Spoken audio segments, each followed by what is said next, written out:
Home pricing myths exposed.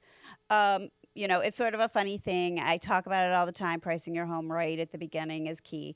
But here are some of the myths that people think when selling their home. So, number one would be you always make money when you sell. So, first of all, real estate is like the stock market, right? It goes up, it goes down. Sometimes you win, sometimes you lose.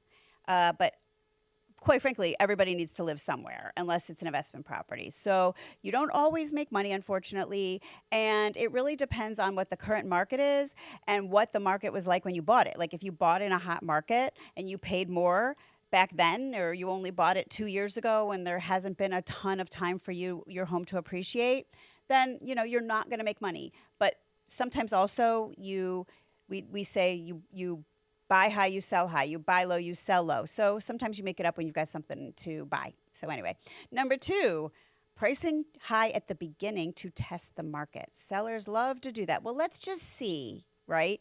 Now, I will kind of do that sometimes if you've got like that perfect home in that perfect neighborhood that I know everybody wants.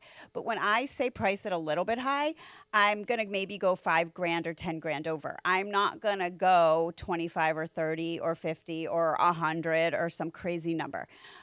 Because the prime marketing time is the first 2 weeks when you sell a home. So you grab all the attention of the buyers that are out there currently that are looking for exactly what you have. So you want to like put your best foot forward, and first impressions count.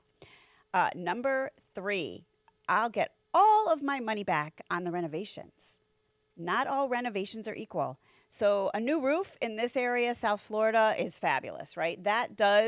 You're not going to necessarily get penny for penny, but new roofs are great only because the old roofs obviously cost more money when it comes to insurance for a home buyer. But a new roof will be better than, say, an updated bathroom. But you can always expect closer to about 65% return on investment because sometimes you do things that the new buyer doesn't even appreciate.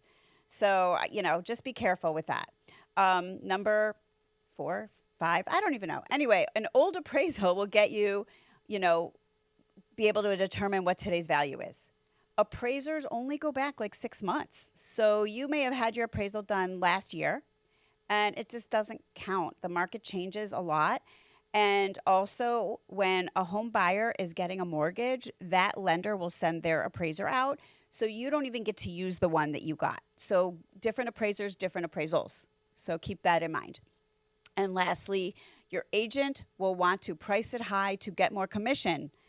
Okay, that one, it cracks me up when people think this because quite frankly, if you price your home, if a realtor comes in and says, say your home is worth $700,000 and the realtor comes in and says, I want to price it at $750 to make more commission, right?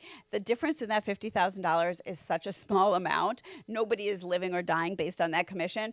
The truth is, we want to get you the best possible price and sell it for as quickly as we possibly can. We like repeat customers. We don't want your home getting stale sitting on the market for too long because we know that's what's probably going to happen. So just keep all of those things in mind. If you have any questions, I'm always here to talk. Or if you've been thinking about selling your home, you know how to reach me. All my contact info is in my bio. Have a great day.